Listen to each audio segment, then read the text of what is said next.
Hey, everybody, it's Devin and James here. We're here before we enter the Den of Sin to say a little bit about the Anchor app and Anchor FM, where we record our podcast. If you haven't heard about Anchor by Spotify, it's the easiest way to make a podcast with everything you need all in one place. Anchor has tools that allow you to record and edit your podcast right from your phone or computer. And if you're like James and myself living so far apart, we record ours and we're able to upload onto Anchor FM with no problems at all. And by hosting on Anchor, they distribute our podcast to all of the listening platforms like Spotify, Apple Podcast, and so many more. It's a huge list. It's everything you need to make a podcast in literally one place. And you know what the best part of all is, James? Is it because the Anchor is totally free? It's because Anchor is totally free. That's always the best part. Download the Anchor app or go to anchor.fm to get started. All right, and on to the den.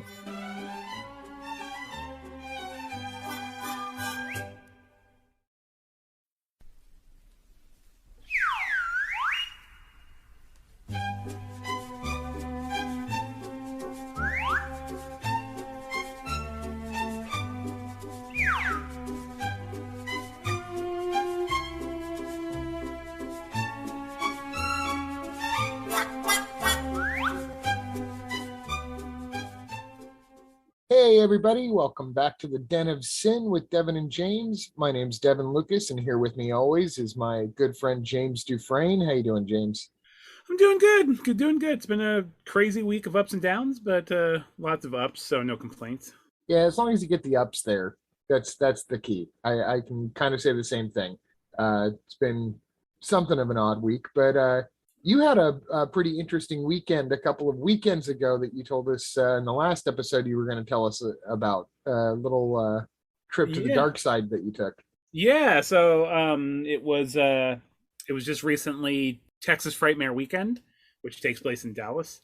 As a Texas, I almost said native, but that's definitely not true. As a Texas resident, I miss the Monster Paloozas and all the California conventions. So it's always good to go to a horror convention, and the Texas Frightmare is a pretty big one. Lots of big celebrities attend.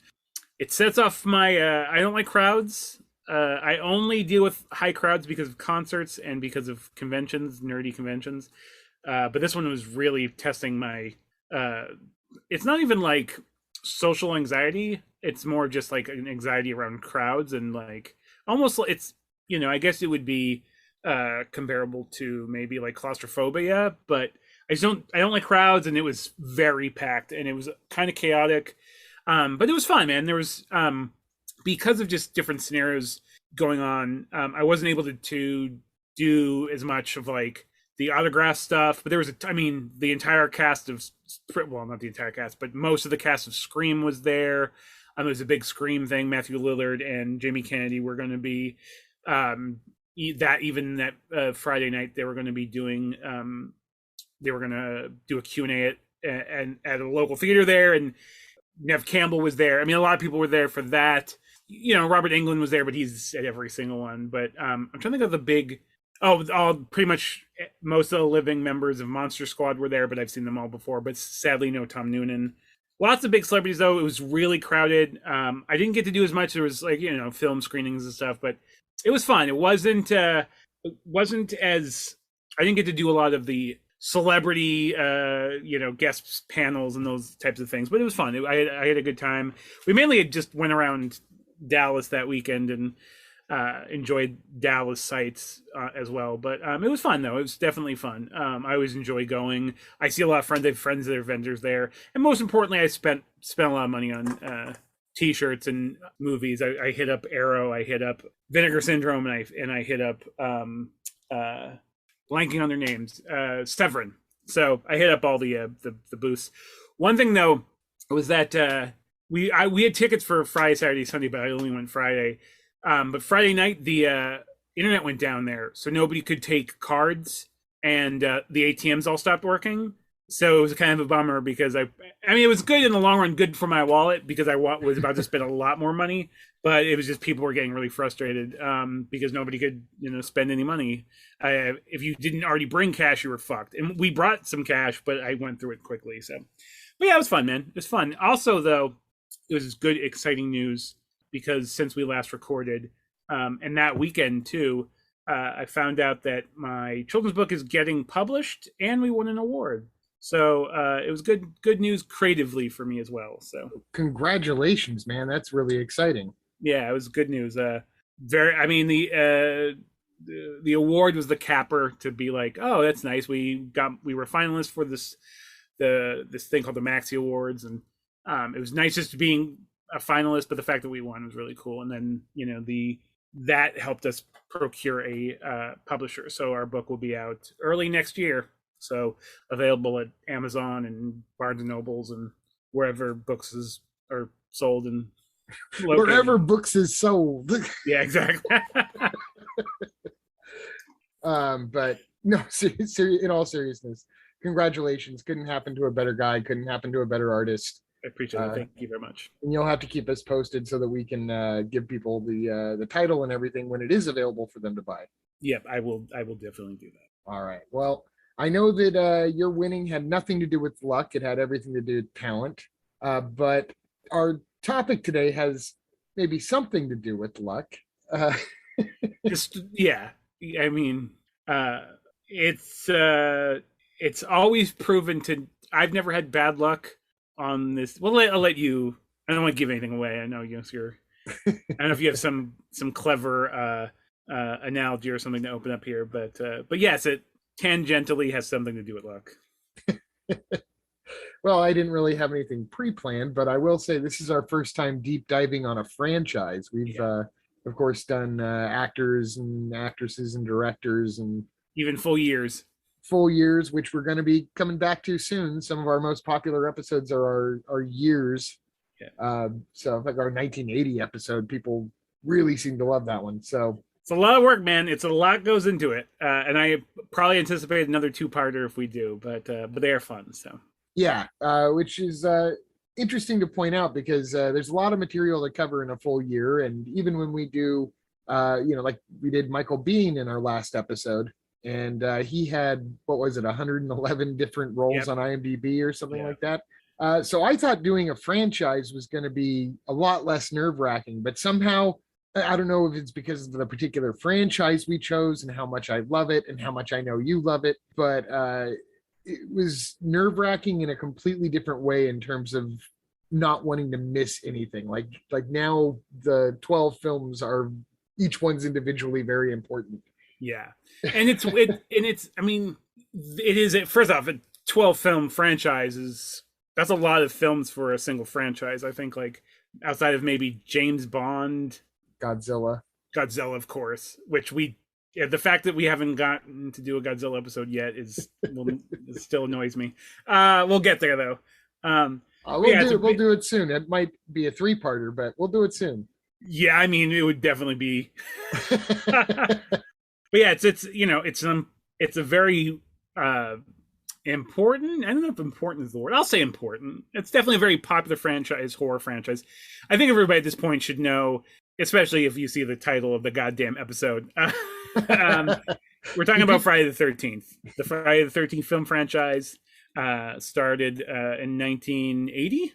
1980, yes. And it's important that you make the distinction that this is Friday the 13th, the film franchise. Because if you say Friday the 13th, the series, you're going to get a whole different set of cult fans. Yeah. Well, it's funny because I was wondering if we were even going to touch upon the TV series. I've never even seen an episode. I've seen a few. I was actually a big fan in the concept, which still, again, like at least in Freddys Nightmares, Freddy would make the occasional appearance, and I think he like opened every show. He was the horror host of the show. Yeah, exactly. So. And I think there was one episode where he was in it. The pilot was his backstory. The pilot was like the prequel of how he got how they failed to prosecute him, and then the town took revenge. Yeah, took revenge. But yeah, where the Friday the 13th franchise was built around an interesting concept of like selling, like a secondhand store selling like cursed items or whatever. But yeah, I was a big fan of the show, kind of. But, definitely kind of misleading because it had nothing to do with Jason Voorhees. That's why I never watched it when I was a kid. It actually pissed off like 10-year-old me. I because totally understand. I was pretty pissed off too, but then once I started watching, I was like, oh, this is, it was. I was a big fan of like Tales from the Dark Side and horror anthology, even at that era, because it wasn't, I mean, I'm to this day, Twilight Zone is one of my all-time favorite things on earth. Yeah. Same. I love. In fact, I mean, I was just having a conversation, like all that, like even stuff like Night Gallery, and then even like more sci-fi stuff, like Outer Limits and stuff. I just grew up loving that stuff. So all that anthology stuff I just loved, but there was kind of like there was a few new stuff. The Tales from the Dark Side had, Tales of the Dark Side was out. Monsters, which yes, me and my twin brother were big fans of. But anyways, so I watched the series, but we're not here to talk about that. We're here to talk about the film franchise, which, as you already mentioned, has 12 different films in its canon, including a crossover film and a remake. Let's get into it, man. Let's get into it. There's a lot of films to unpack here. There's a lot to discuss. This is going to probably be a long episode. So, yeah. It's my guess too. I don't even know exactly where to start, except for, I mean, I guess to point out kind of the backbone of the series, to let people know kind of how it goes. I find it hard to believe that a lot of non-Jason fans are listening. So yeah, this is probably preaching to the choir. But for those who don't know, there were really 8 films in the original Friday the 13th film franchise by Paramount Pictures. Then they sold the rights to certain elements of it, including the character of Jason, but not the title of Friday the 13th, to New Line Cinema in the hopes that they could make Freddy vs. Jason. That sputtered for a while. It took a little bit. So then you have kind of this second section that's like the New Line era, which I kind of include Freddy vs. Jason as a part of that. Yeah, same. And then the reboot was actually a New Line Cinema Paramount co-production. And I don't mean to give too much of a lofty nod to Paramount Studios itself. These were basically independently made movies that just happened to have studio financing. And this is kind of the unicorn in the sense that it was the only slasher series that had studio backing and not completely independently funded. Because even Nightmare on Elm Street was New Line Cinema, which was fiercely independent at the time. So, and Halloween, its fate has been all over the place. But the Paramount years, I think what makes it so interesting to me, and maybe kind of part of why it's such a special series to me, is because the first one came out in 1980, and the last of the Paramount series came out in 1989. And there was pretty much a film every year. Like, I think there was one year where there was 83, there wasn't one. But I think even then, I think it was only like 16 months in between films, just the way that came out. Yeah. Yeah, exactly. So you hardly ever had to wait for them. But when you look back on them, not only does every single one kind of have its own distinct personality and sense of humor, which is something that's definitely different from Elm Street, which kind of past the first one had the same tone all the way through. Maybe went a little too far with that tone by the end of the franchise, but yes. Agreed. But on a personal level, like growing up in the 80s, every single one of the Paramount movies is a snapshot of the year that it was shot in. And I can't think of any other franchise that has that same sort of feel to it, whether we're talking about contemporary franchises, old franchises, whatever. The Friday the 13th movies, you really get to see what, 1982 looked like and what 1983 looked like. The characters were wearing clothes that were pretty authentic to what, anybody in the area where it was shot, wherever that would be across the country for each one, would be wearing. And, you get to see all the old soda cans and advertising, and, you can hear the music kind of change from like this weird sort of like Jerry Reedish sort of rock that they're listening to, in their truck, and then through the we'll get to the big dance in 4, but you can like hear the music progress. They're doing the robot by part 5, and you really get to see the 80s happen by watching those first 8. And then with the New Line series, it just goes off in a completely different direction. There was only one Friday the 13th film in the 90s, or I should say Jason film in the 90s. So it seems to be very specifically an 80s thing.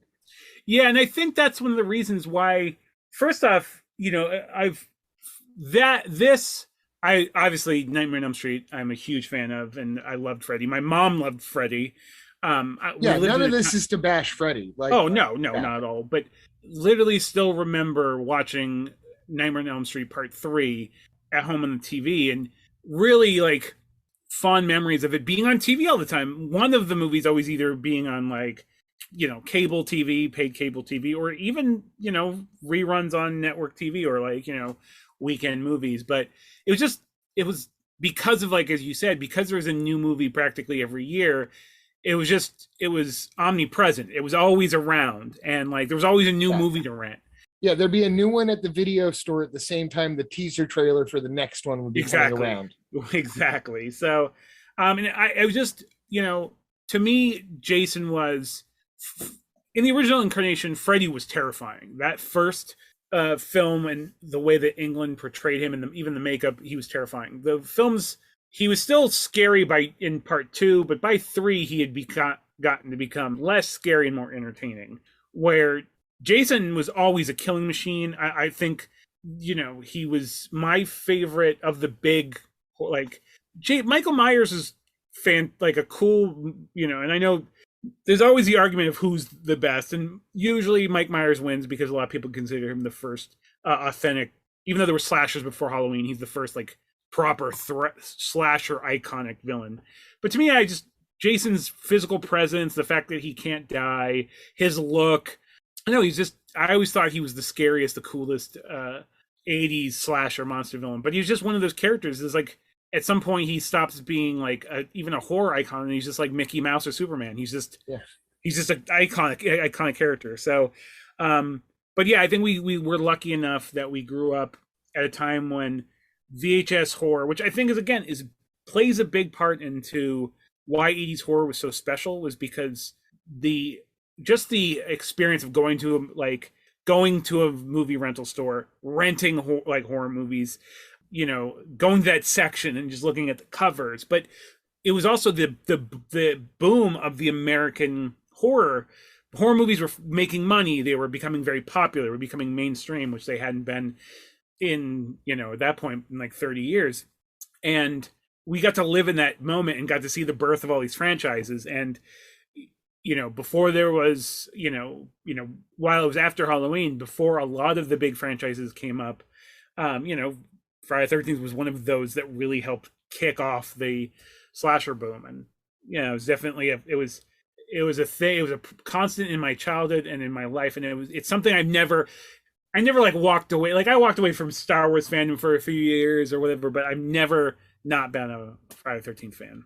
Exactly. I feel exactly the same way. It's almost impossible to call out a favorite. I feel in a way Halloween and Elm Street are both almost cursed by being so great out of the gate and by having like legitimate masterpieces as their first entries. In the case of Halloween especially, like I think it transcends even the horror genre.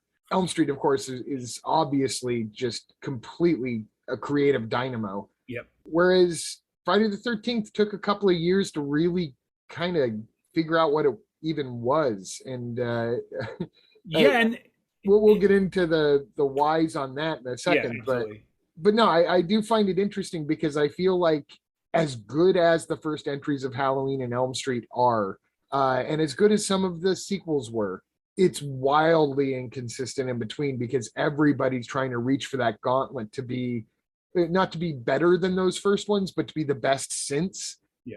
Whereas with Friday the 13th, there's this weird consistency, not necessarily in style or tone, but in like the level of quality, for better or worse, whatever. Yeah. Like you knew what you were going to get out of it to some extent. And I think they all the way through, and there's some stinkers, but all the way through, a Friday the 13th movie plays more like Sex and Pizza in the sense that like even when it's bad, it's Sex and Pizza.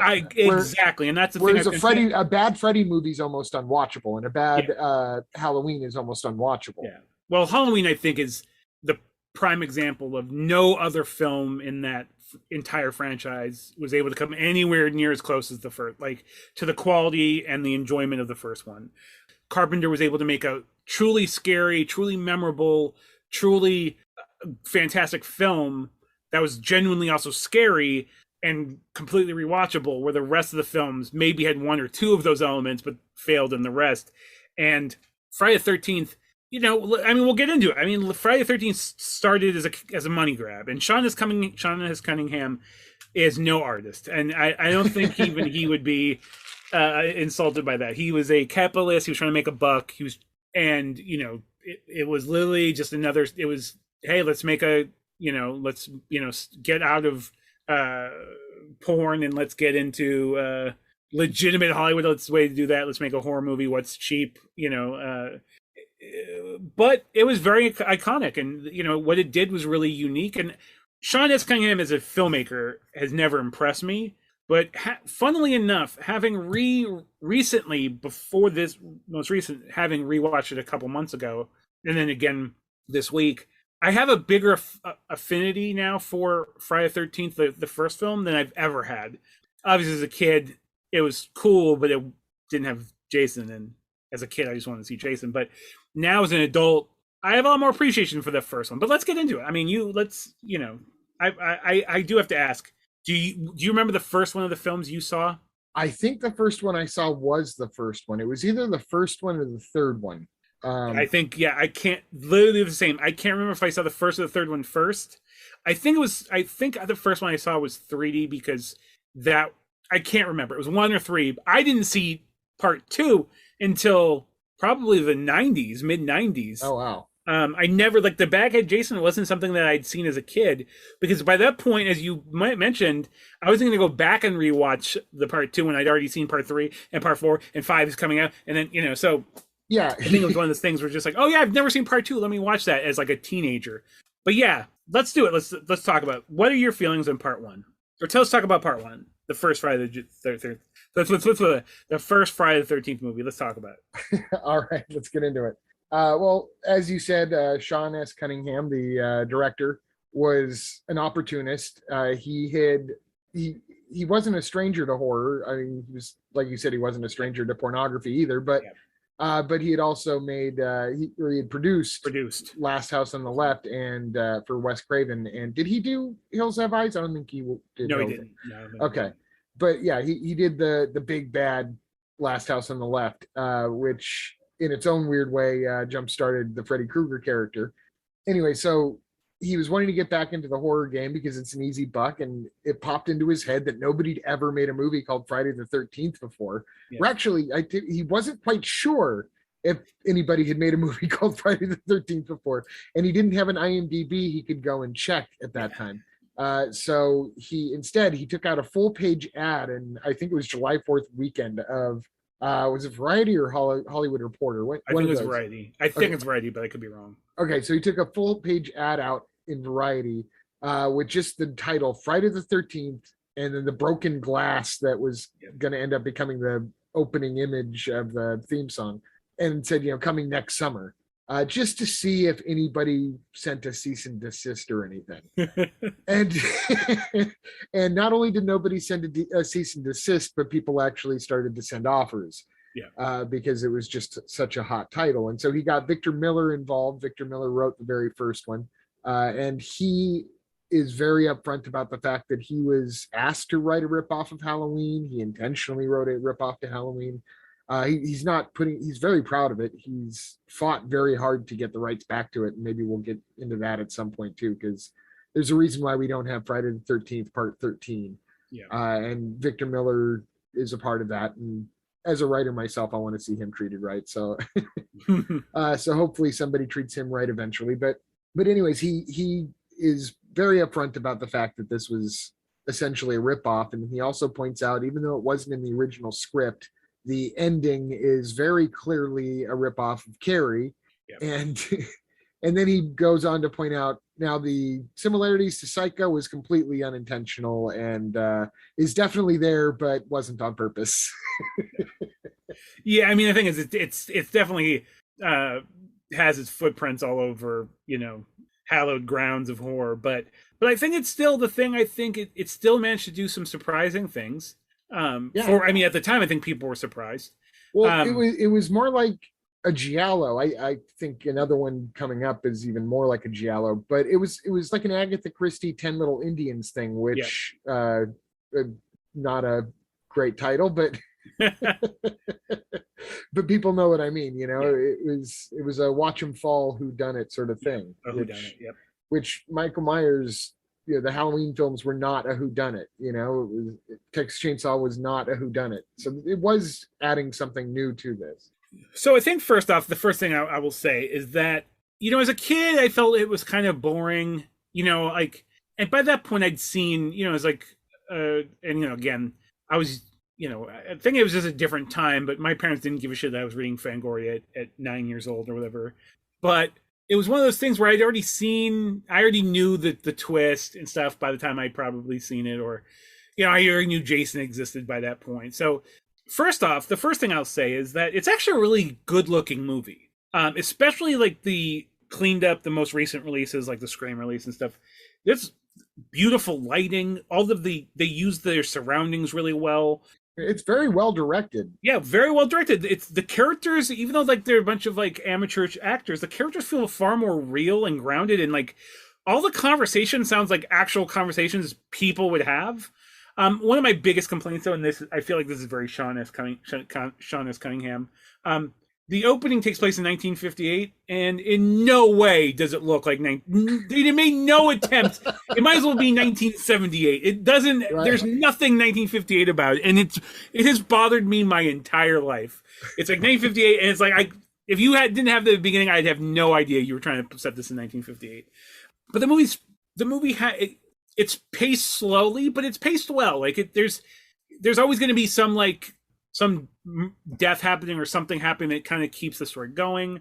I'm blanking on the actress's name. But the final girl, she's really, you know, she's very likable, very Adrienne King playing Alice. King.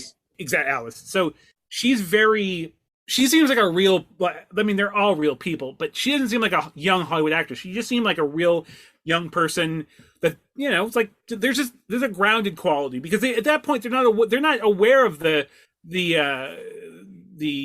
sort of archetype that they're helping create, or they're just making it up kind of as they go along or playing off of some things, but it just felt more real. It felt more grounded. Like the characters themselves aren't like cartoonish. They're very, and I love the sort of, you know, the part, you know, for characters and like where it goes into some real high camp places later. I like that stuff, but I don't know, there's a sort of weird realism that the film has. And, you know, even, you know, like I said, even though like they're not the greatest actors, a bunch of unknown actors, you know, it has a very like, you know, almost, you know, it feels like a real movie, if that makes sense, or if that even. No, it definitely does. I think the characters kind of serve different purposes as the series goes on. Yes. So I think there's this mix of maybe a kind of alchemy of things going on that are not necessarily intentional, but are definitely beneficial.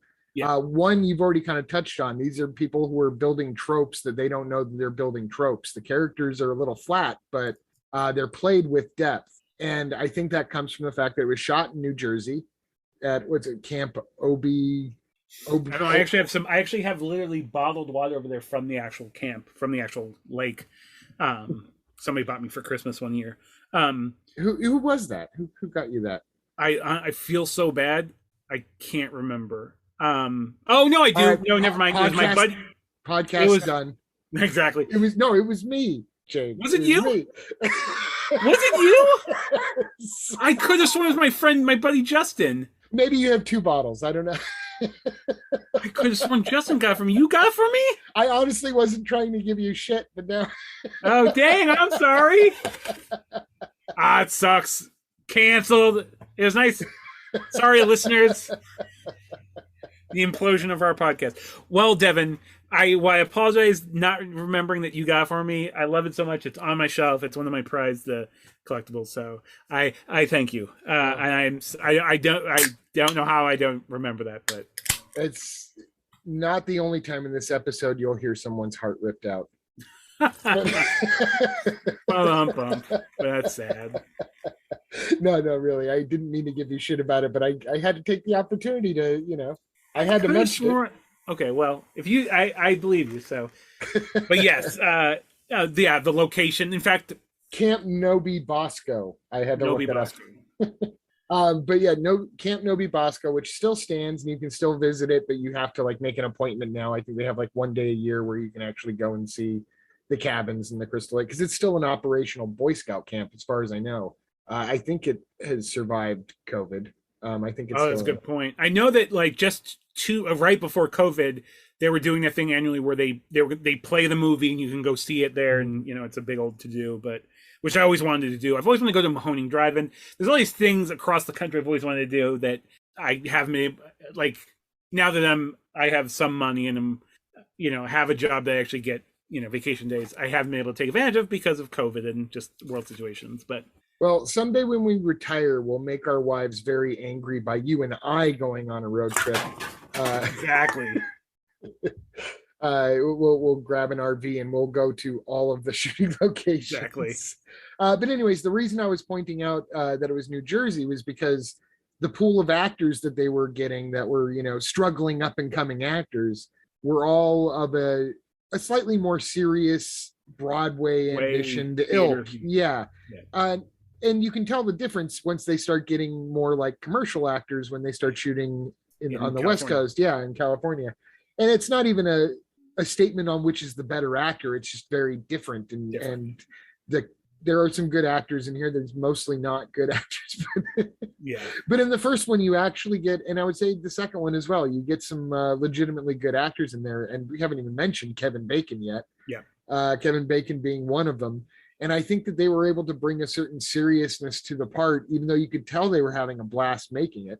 Yeah, and it's still like a young cast, and like it's just weird because once you have an idea of what especially by the time even in like Freddy and Jason and Jason X, where it's literally it's self-parodying to a point that's like it's almost like Mad Magazine at that point. But it's just it's weird to just go back and see, oh yeah, this was very more grounded, or like they weren't winking and nodding. They were just trying to make a movie with this specific setting and these types of characters. And it's like you said, Kevin Bacon, the cast is just, capable young actors.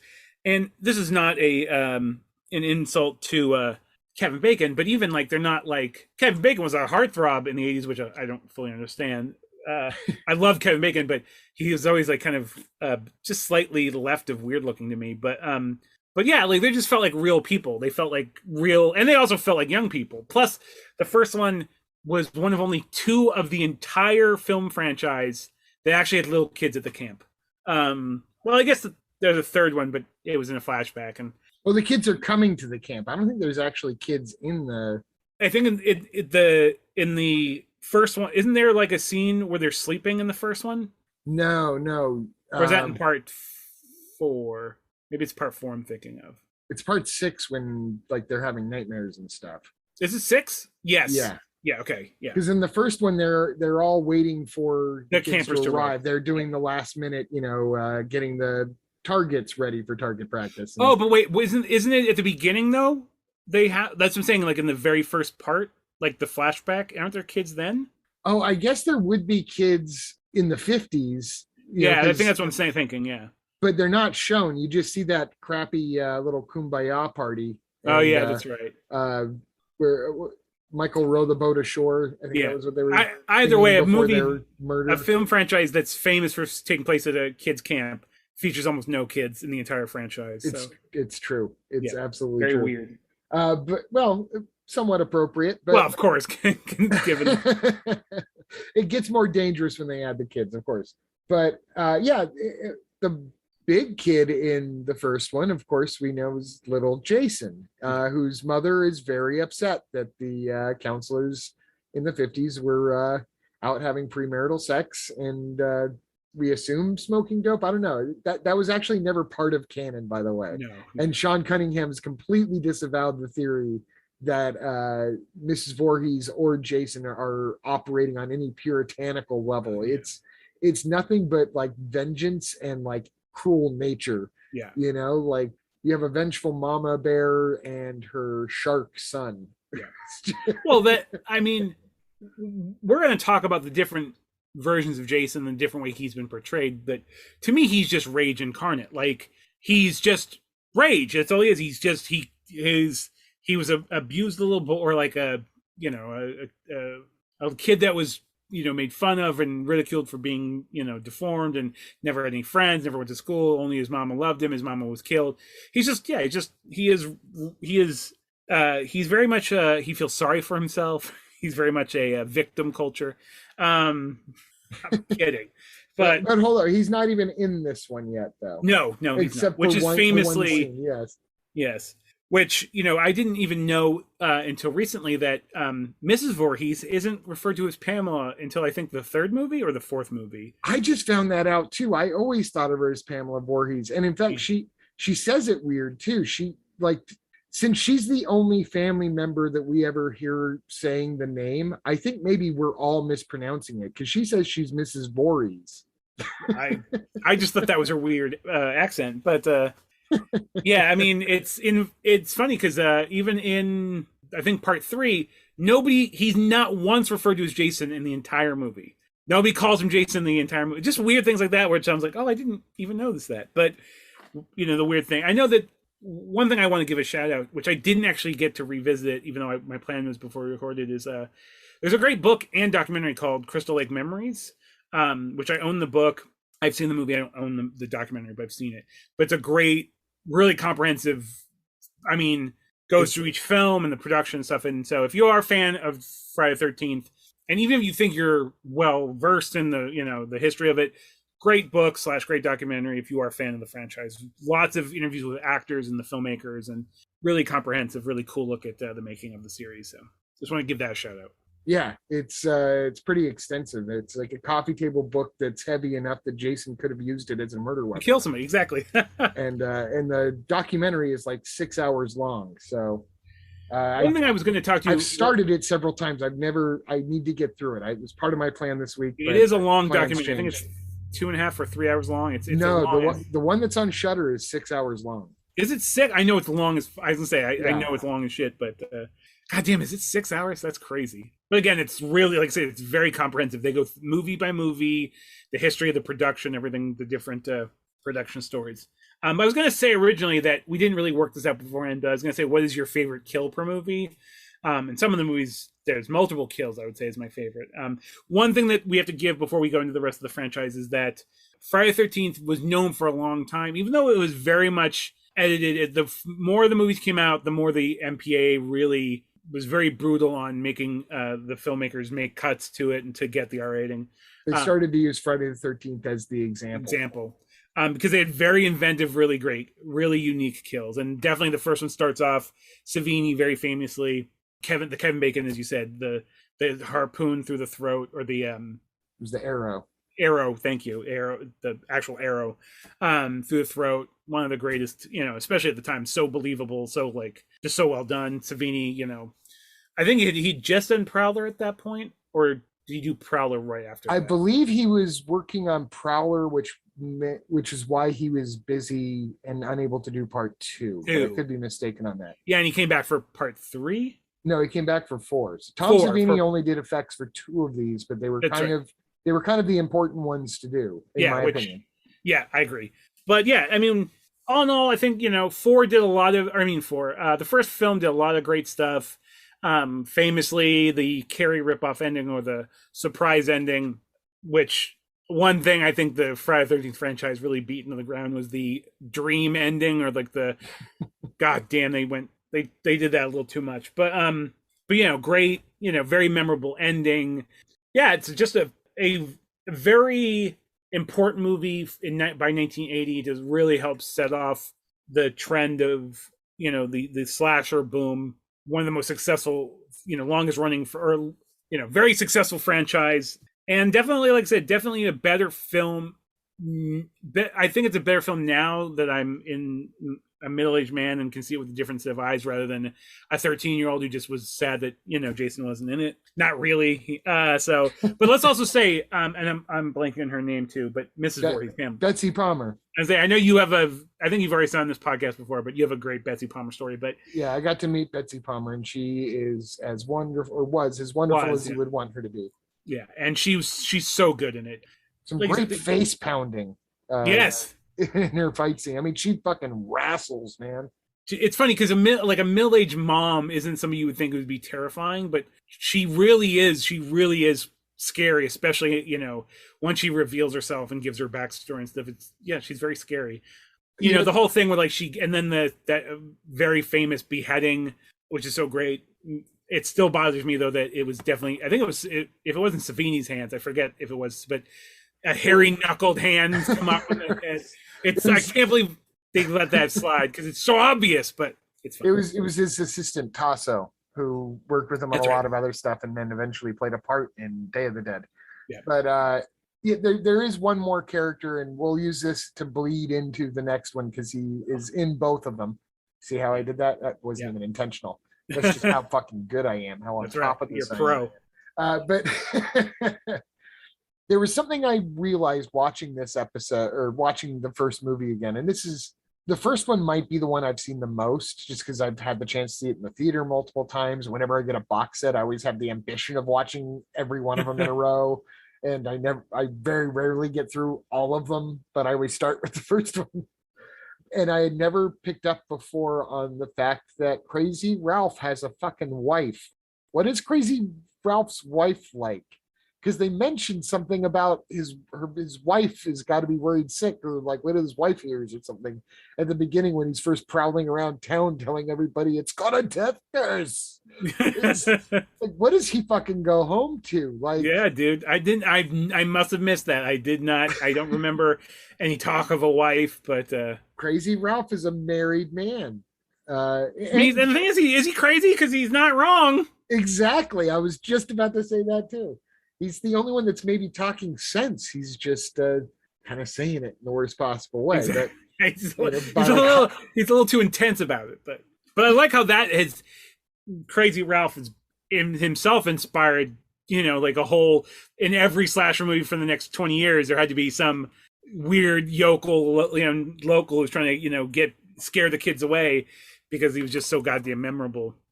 He's also the reason why I always deliver bad news to people by hiding in a pantry first and then coming out and wailing to them the bad news. I love it.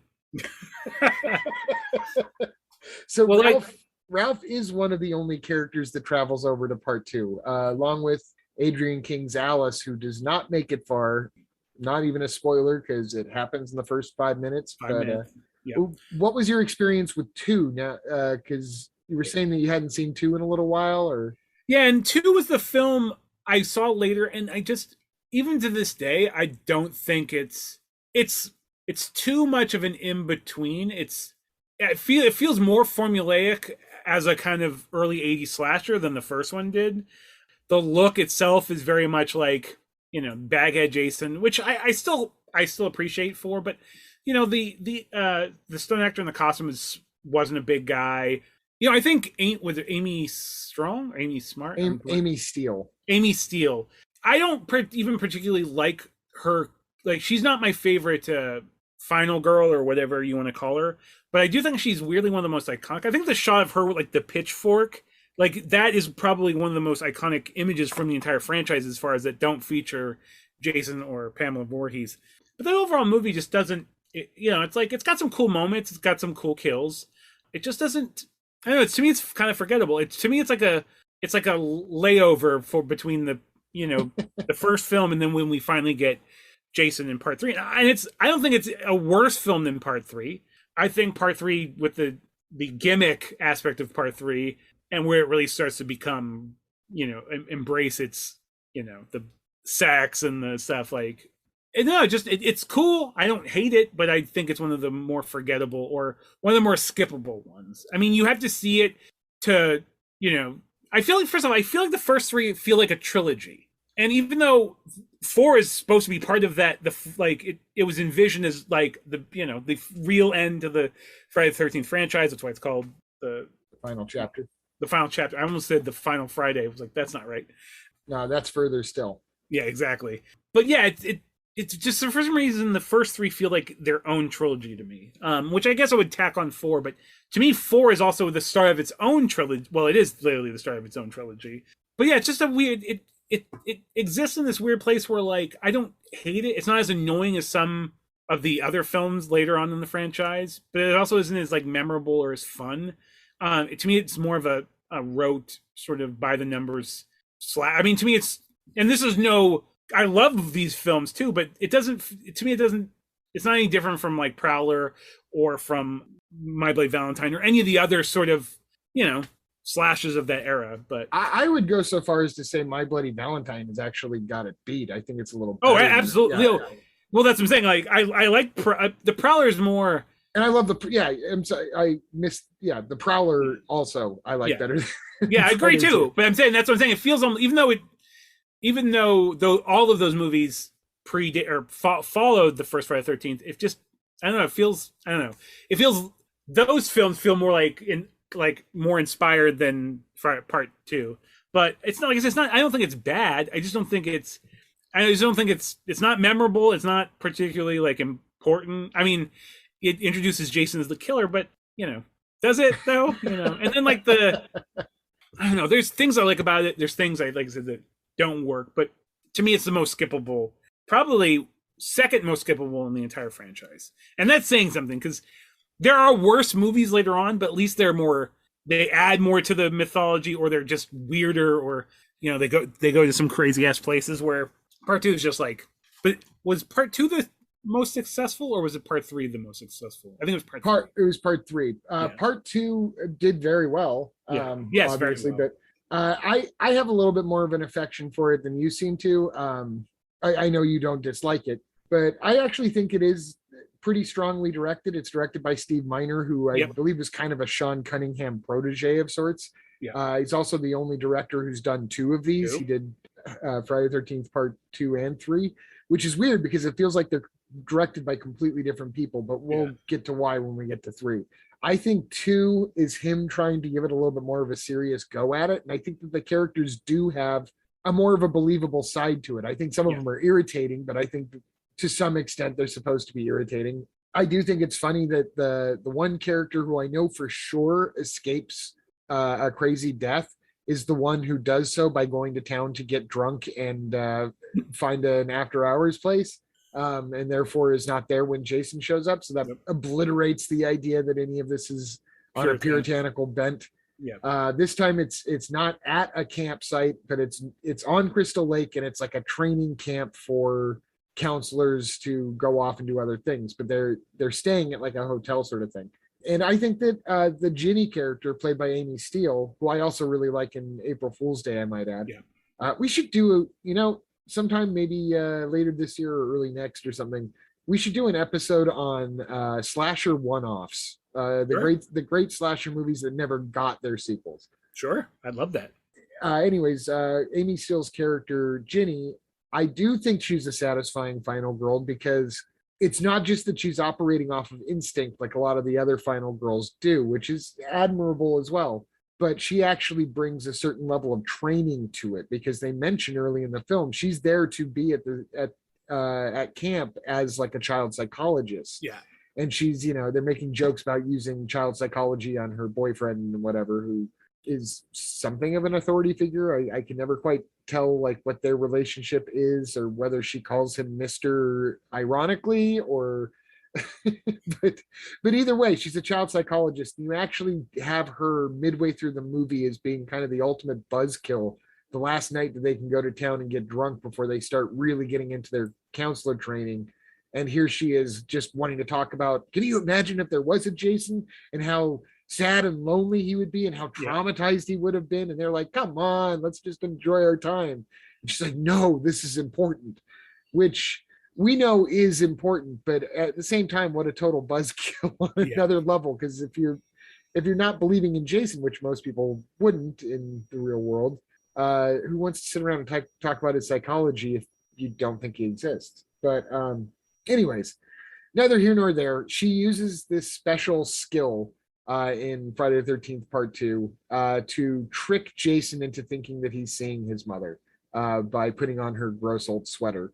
And I thought that was a really cool technique. It also got Betsy Palmer in for 2 seconds to like film the Jason's eye view of things.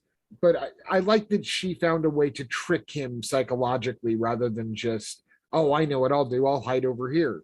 Which does sort of become canon in other films, that is one way to sort of get in Jason's head, which is by playing mind games with him, that he's exactly. susceptible to that. So, and that all starts with Final Girl Ginny. And another reason why Friday 2 is kind of interesting to me is that it's up until much later in the series, you actually get to see where Jason lives. You get to see his shack, which is a plot hole in its own self, because how the hell has he existed in this shack that seemingly now everyone keeps on stumbling upon? Yeah, exactly. How come nobody stumbled upon this over the course of the 30 years Jason's been, biding his time? But you do get to see how Jason lives, and they kind of do give that little bit of character that I believe is kind of necessary to keep his lack of character going for the next couple. Yeah. And it's very iconic image. That image of his like shrine with, her like her sweater and her skull, that is such a great iconic image and part of that mythology, that just for that reason alone, I'm glad that scene exists, or that concept exists. The head even made it into the NES video game. That's right. You had to fight the head. And with this little scream. I love that video game. I know. Yeah. Did you know, you probably knew this, but maybe someone out there doesn't. Does the head of Pamela Voorhees, the severed head, look funny to you towards the end? They do the slow zoom on it as kind of the final shot. Yep. Have you ever noticed something weird around the eyes or anything? I don't know. I feel like I should know this, or that, but no, I don't. I don't remember anything weird. It was an actress in a wig, and the original trick ending of the movie was that the severed head was going to open her eyes and smile at the audience. That's right. I will say though, the once you see it, you can't unsee it. So yes, no, exactly. Shit, I feel like I feel like either I did know that or I should have known that, but them and their goddamn trick endings, man. All the when you too, like so many of the other later films, like how many there was going to be even more than we already have that exist, but that thankfully that there was some smart judgment in the production that was like, we can't do this again, or let's not beat this dead horse, or let's not have this dead horse come back out to life and jump out of the fucking lake again. Right. But yes, that's interesting. There was something I was going to say though about, was it part 2 that opens? No, I think it's part 3 that opens with like where the title comes out of her eyes, the mother. Is that part 2 or part 3? God damn. That is part 3. Well, let's go ahead and move on to part 3, because what you're describing is one of my favorite things ever, which is not the opening of Friday the 13th part 3, but the music, because of course Friday the 13th always start with a recap of what came before. Friday the 13th part 3, also known as Friday the 13th part 3D, opens with the greatest pumping funky disco version of the classic Henry Manfredini. Thank you. I knew couldn't spit that out. Who, the franchise reused a lot of the same music, especially the early films. They fucking used pretty much identical title cards too and stuff in the same, except for part 3, because it had the zooming out, and then it also had that incredible disco version of the the first 2 theme songs. Part 3 obviously gives us the hockey mask, which the hockey mask itself has a very interesting origin, or there's a lot of people who take claim for the origins of the what is now the iconic hockey mask. Yeah, I didn't even write down a story on who came up with the hockey mask, because everybody's got a story on how they personally came up with the hockey mask. So what I think, from what I've read, the most logical, or the one that most people have this is the biggest consensus on, is that it was one of the special effects supervisors or whatever. It was like the 3D guy. Yeah. Was it a 3D? Maybe it was, but yeah, it was the 3D specialist. If we're talking about the same story, yeah, that they were a bunch of they were all a bunch of hockey fans and thing, suggested hey, why don't we use? And they went and found a 1958 Red Wings hockey mask, and that's what they made the mold from or based it off of. Because especially if that version of the hockey mask was already, even by 1983, or 82, 82 was that style was already old. Like if even like when they used a hockey mask for the cover of part 5, that's what an 80s hockey mask looked like. So even by this movie, it was out of date, which is why I think made it look cool, because it was a little more spooky or a little more just, a little weirder. One thing I want to touch on too real quick, because I meant to talk about it before, is one of the great, so especially at this point, especially like trade magazines and without the internet, a good poster art was going to sell your movie better than anything could. A good tagline and a good poster was going to sell your movie. The first movie had one of the greatest horror movie posters of all time. Mm-hmm. Part 2 had a decent one that was... It was a spin-off of the first one. But the fucking poster for part 3 is one of my favorite movie posters of all time, where it's like, I don't know if it's really like a shower curtain or like just like a set of curtains, but where you see the silhouette of Jason behind the curtain and he's got the knife sticking out and it's very 3-dimensional. Yep. That poster is one of the greatest posters. I mean, on the first Friday the 13th poster is one of the greatest posters too, but I just love that third movie poster. But I had both of those posters hanging in my bedroom walls in high school. Although I will say I was just as inspired by the Friday the 13th movies to have those posters as I was by Chainsaw in summer school. Yeah. Yes. So absolutely. I think for our generation of fans, and it was something that not a lot of people talked about, but I think now with the internet, Chainsaw and the movie Summer School, Chainsaw and Dave, can't forget poor Dave. Share the same Chainsaw and Dave are very much, I remember loving those movies and being like, I want to be best friends with these guys. Still consider them fashion icons too. But so my thing with Friday the 13th Part 3D is really where a lot of the mythology kind of comes together. You get the iconic looking Jason. You get the axe to the head, which, creates that split in his mask that literally was pretty much there for the rest of the franchise. It's the one point of continuity that seems to be followed all the way through, which is fascinating because they tossed canon left and right for all of these sequels. Like, this never happened, or that doesn't exist, or in this movie, Jason timeline is all fucked now up. He's buried, and all this stuff. The timeline is its own thing, and I'll get to that in actually half a second because I have something to say about the timeline itself. But the continuity of Jason always having that hatchet mark that comes from part 3 in the upper part of his mask. And in fact, the poster for part 4, I remember famously has the negative picture effect, like so that it's on the wrong side. And that always bugged me as like a teenager.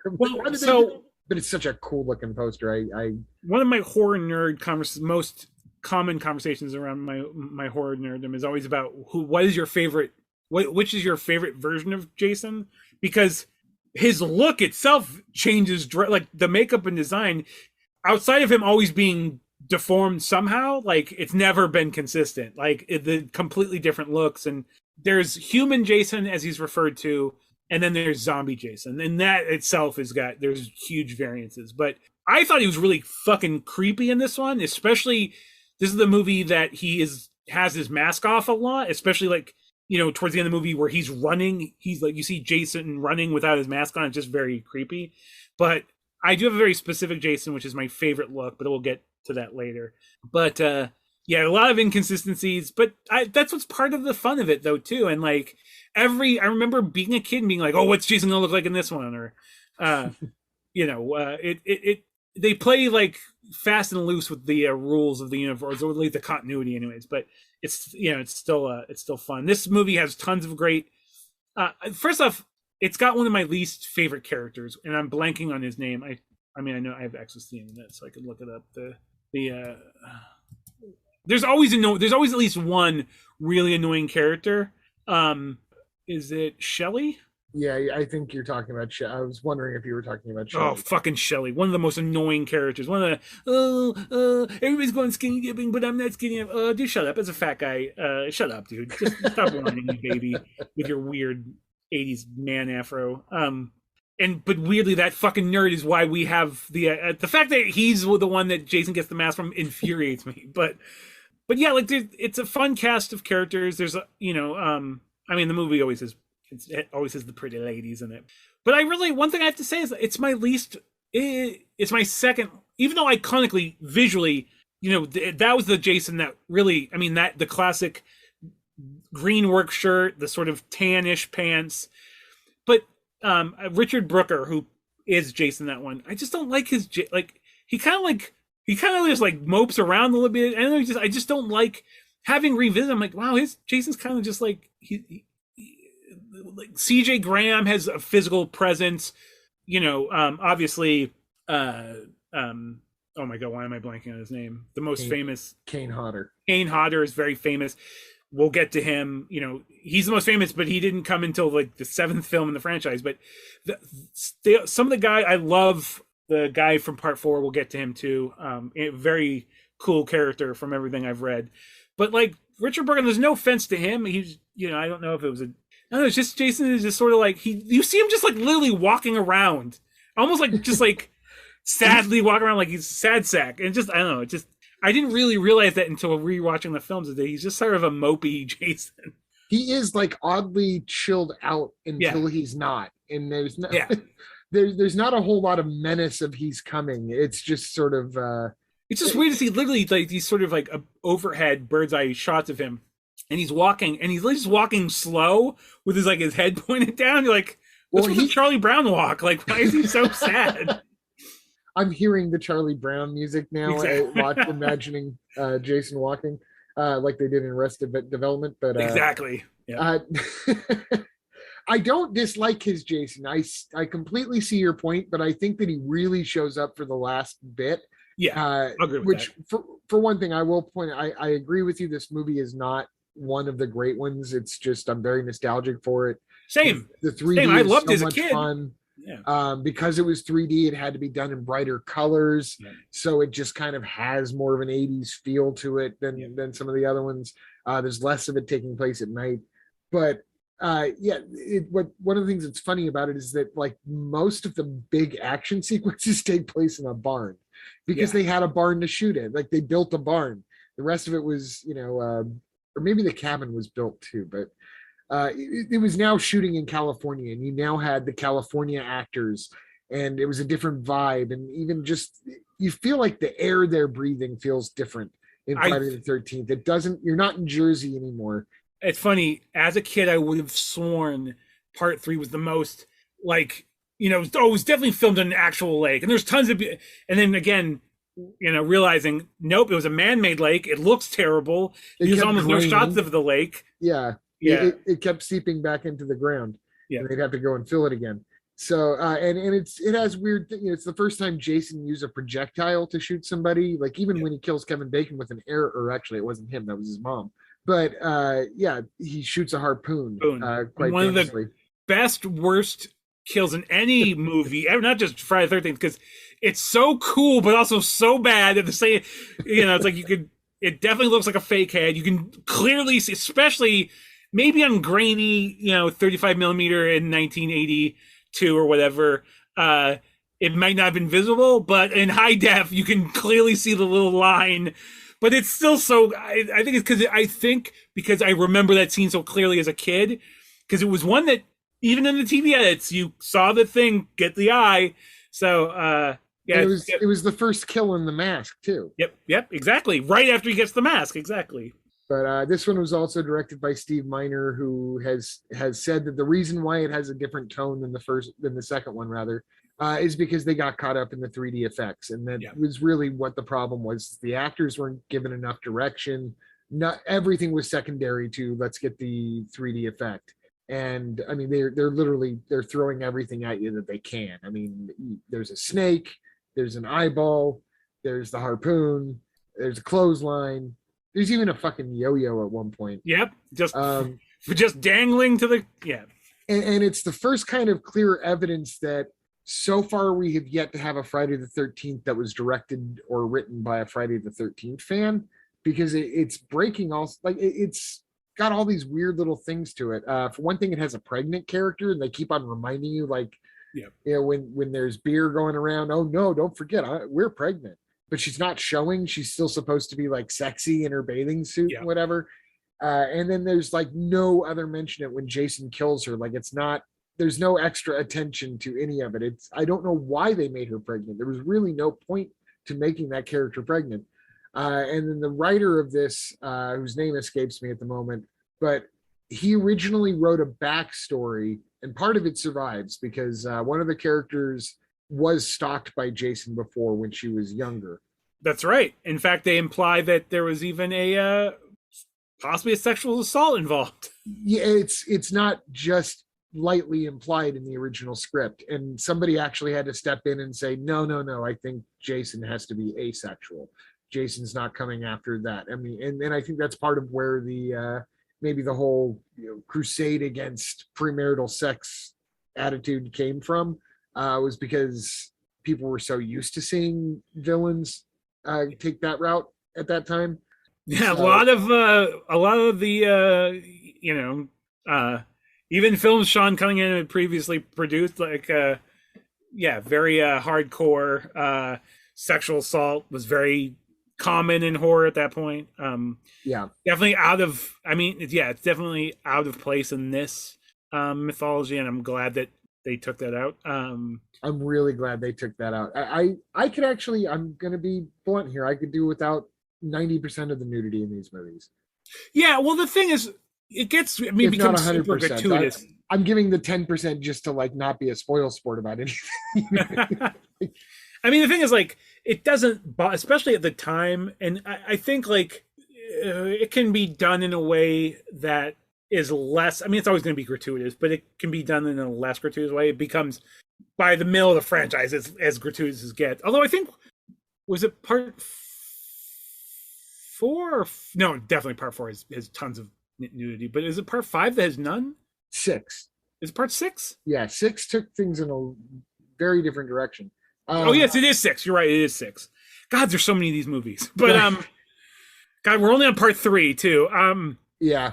Well, let's maybe push forward. I do want to mention the timeline real quick though, because it's a crazy fucking timeline. Just so that we know where we are in the storytelling here. The first movie came out in 1980, but takes place in 1979. Yeah. Then if you base it on the number of years that are mentioned have gone by since the actions of the first movie, part 2 comes out in 1981, but takes place in 1984. Yes. Part 3 takes place in 1984, and part 4, which actually came out in 1984, is the last one to take place in 1984. They all take place in the same week. They're like, they're end-to-end days. By part 5, it's 1989. Part 6, made in 1986, takes place in 1990. 1988's New Blood takes place in 1997. Jason Takes Manhattan from 1989 takes place in 1998. Jason Goes to Hell, The Final Friday, takes place in 2003. And Jason X, which came out in 2002, although shot in 2000, takes place in 2010 and then jumps forward to 2455. I say 2455. I don't know why that. Yeah. And then by Freddy versus Jason, in a weird way, it all course corrects, and we'll get to it maybe when we get to that point. But the timeline of this is fascinating to me. So we're in the 1984 segment here that we're just leaving in part 3 and going into part 4, which I will. The first thing I'm going to mention in part 4, because we're on the timeline, aside from the fact that I think part 4 is my favorite, but there's a character named Rob in part 4 who has trained himself to become a Jason hunter. Yeah, I already know where you're going with this. Yep.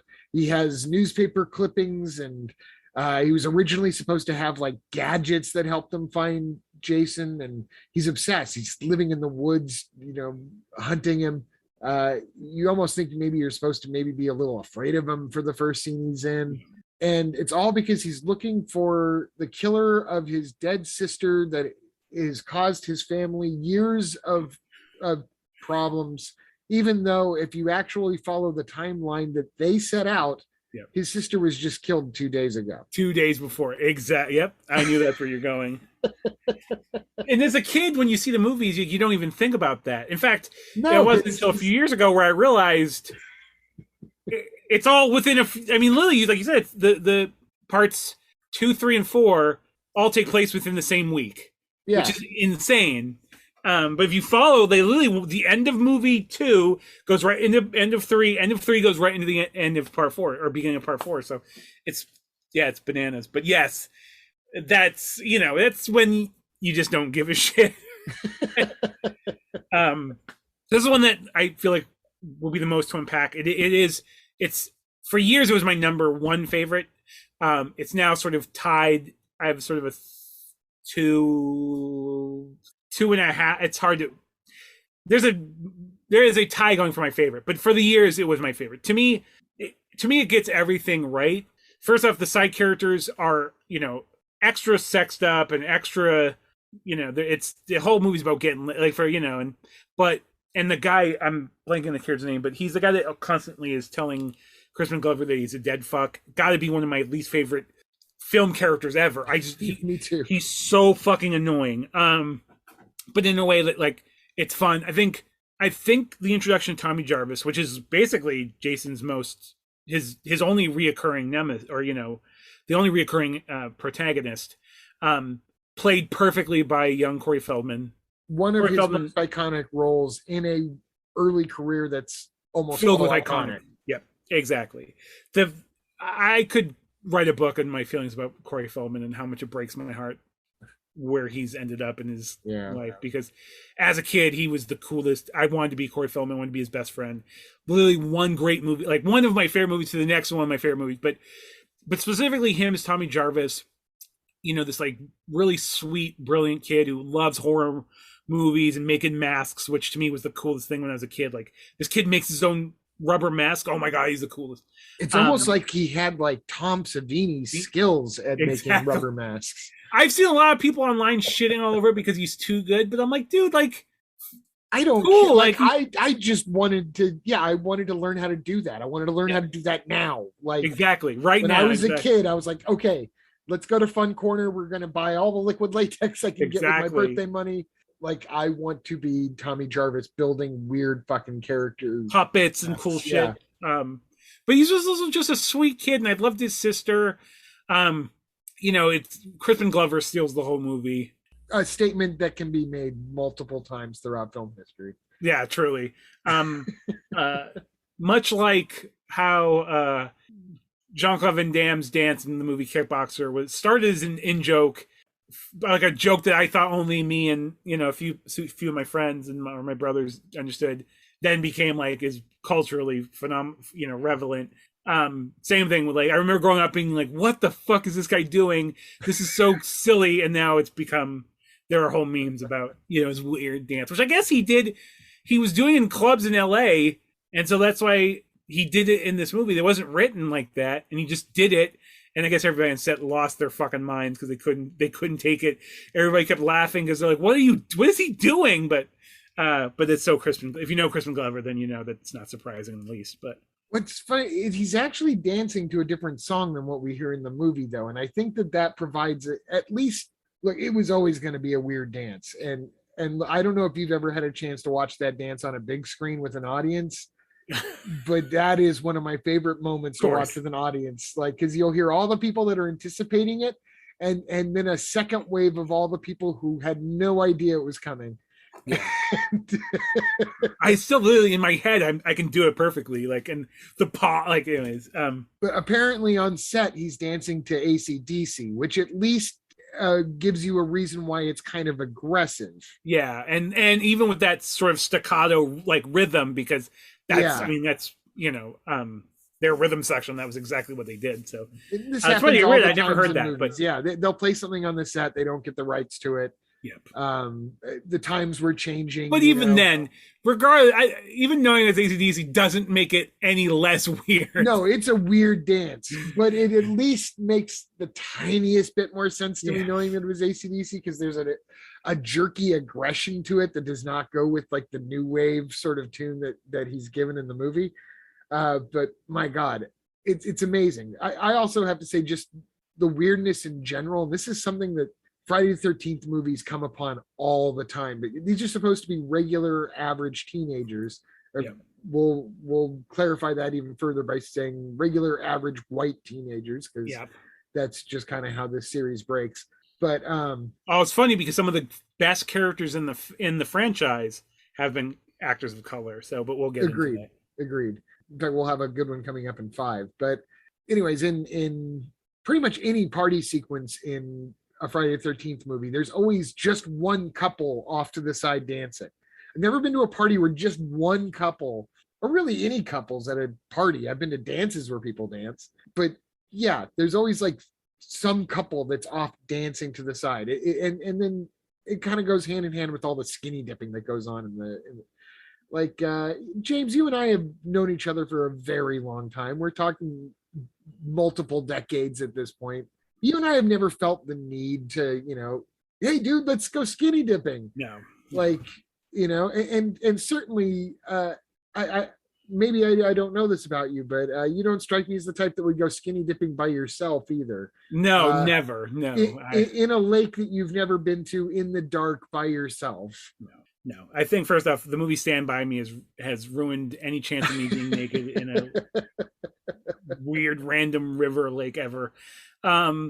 Yeah, weirdly though, about that scene specifically is I would have thought for sure that in the movie when little Corey Feldman shows up that they would somehow he wouldn't have actually been around nudity because of course he was 12 years old or they shielded him from that. He's in the movie, he's looking through the window at a girl changing, but that's not what Feldman was looking at in real life. That is not what I read nor even heard in an interview saying he was fully saw ass and titties. Yes. Okay, well, I believe that. I've no problem believing that whatsoever. I was like, what? But I guess it was the 80s. But yeah, he fully saw boobies and butts. It's also Joseph Zito, the director, who does not. He's got an interesting reputation if he has a reputation at all. I actually like his films a lot. Me too. He did a lot of stuff for Canon, most notably the first Missing in Action, which was actually the second Missing in Action, but it was better than the first one, so they released them out of order. And of course, I see you nodding your head, Invasion USA. My favorites. He also directed The Prowler before this, the one that is how he got the job. Yeah. Yes. So this is a guy who is not without talent. He's the most interesting of the group of directors that really kind of come from that, from the Canon sphere. There were a lot of great directors who went into the Canon sphere and did not do their best work, but there are very few that like really seem to come out of it. And Zito seems to be one of them.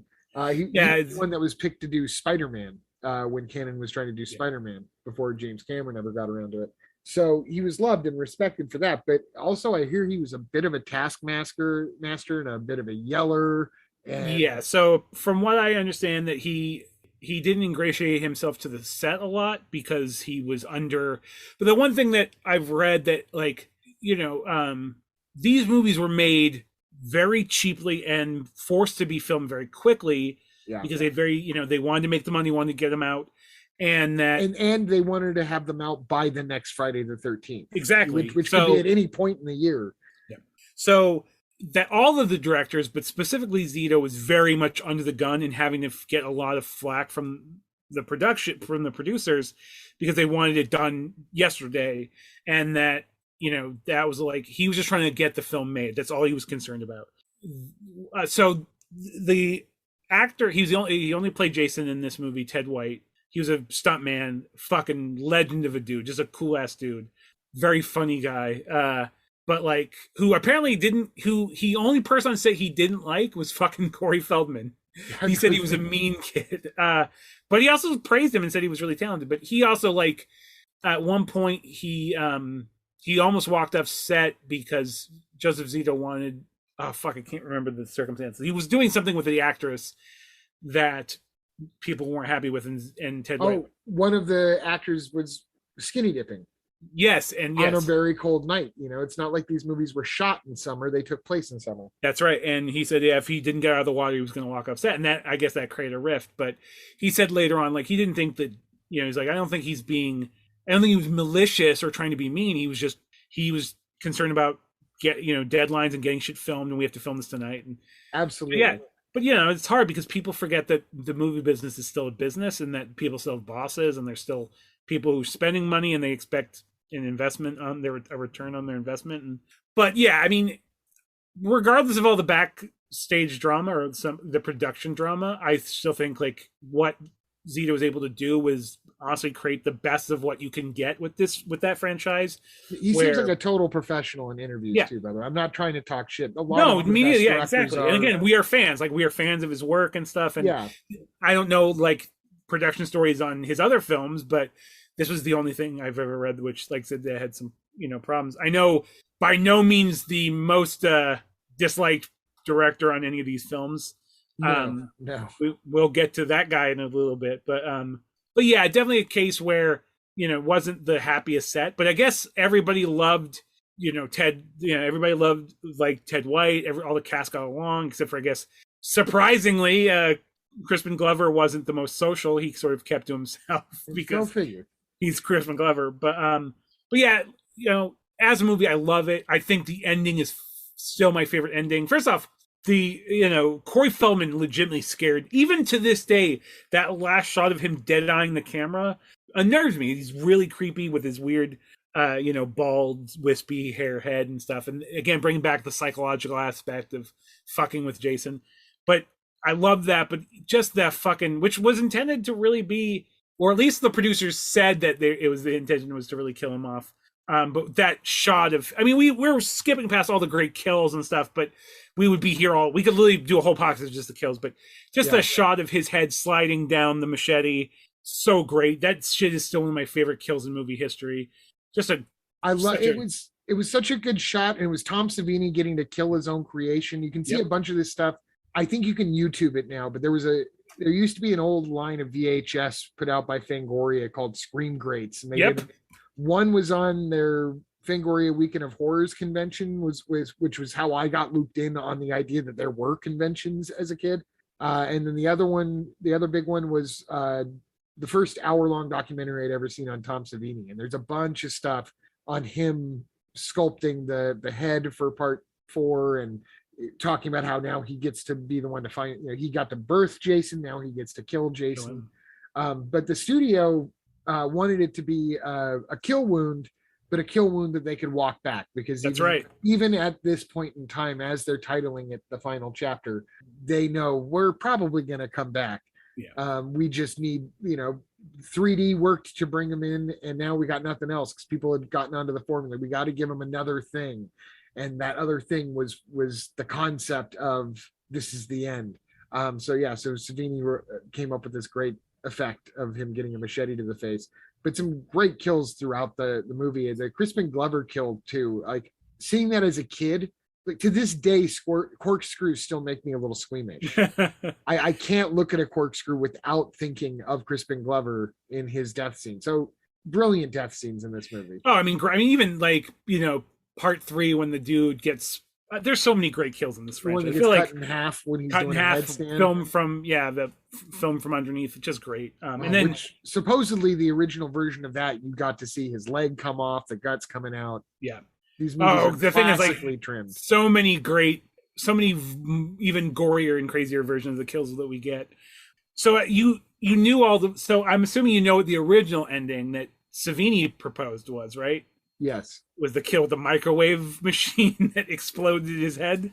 Maybe no. Yeah, so Savini had this whole thing that throughout the movie, Tommy Jarvis would, they show him as like he's not just a genius in makeup effects, that he's a smart kid, he's like fixing cars, but that he would build this microwave machine that he would use to literally explode Jason's head, and that would be the final Jason's head exploding, which Savini does love an exploding head. So it's all coming back to me. I did hear that, and that would have been amazing, but literally the textbook definition of overkill. Exactly. I mean, and again, let's go a little more subtle and just have his face fall on a machete. Like that's the subtle option. Well, I do remember thinking like for years being like, oh well, it's cool because he's getting killed by his own machete, so it's very apropos. But realizing like, well, he got killed in part 2 with the machete, or he got the machete through his shoulder.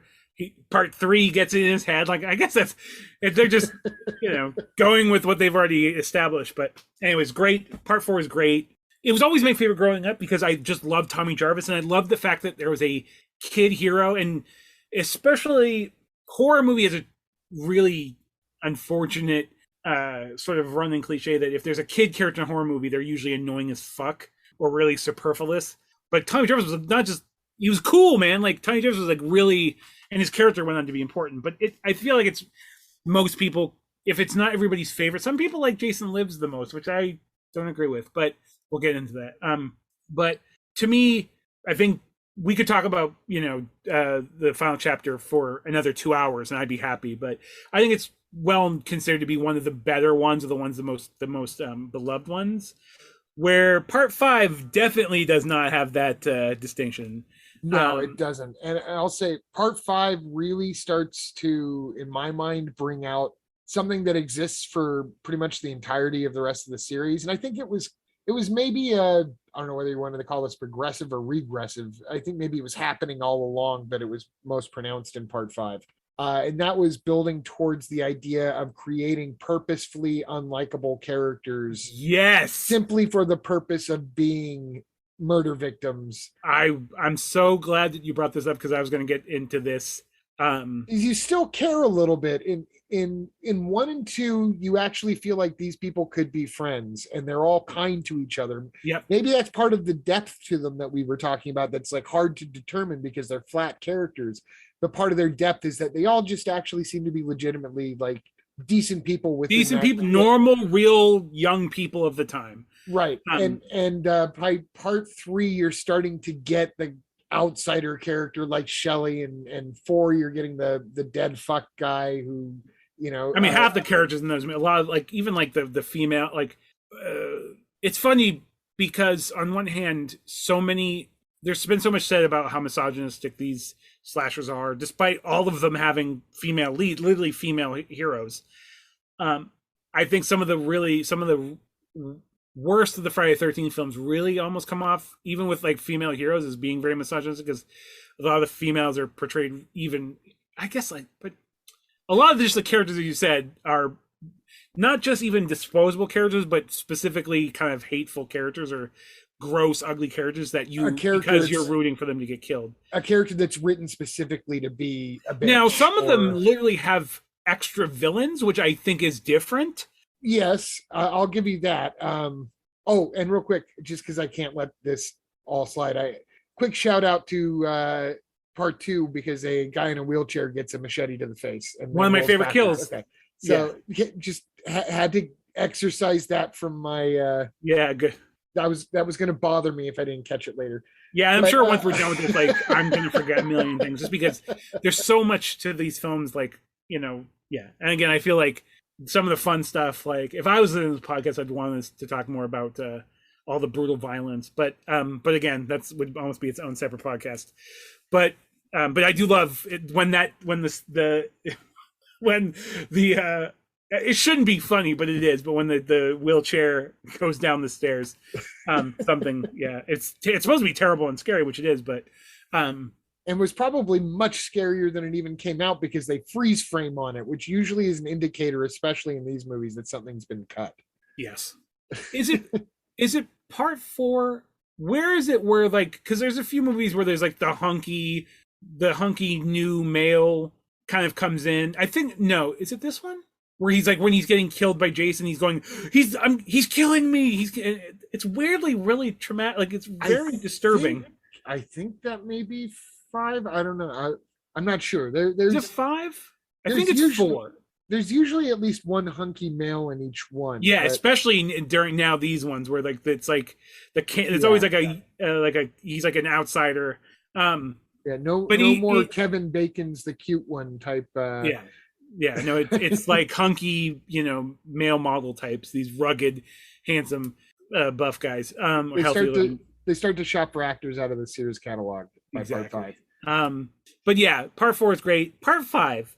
Now, part 5 is definitely not my favorite, and I think that isn't just because we get Roy Burns instead of Jason Voorhees, because as I've mentioned before, as long as you're doing something, I don't mind doing something new or changing, as long as it's good and makes sense and it's well done. Cool. Like, as a kid, I was like, what? This isn't what? This isn't, especially by the end of it.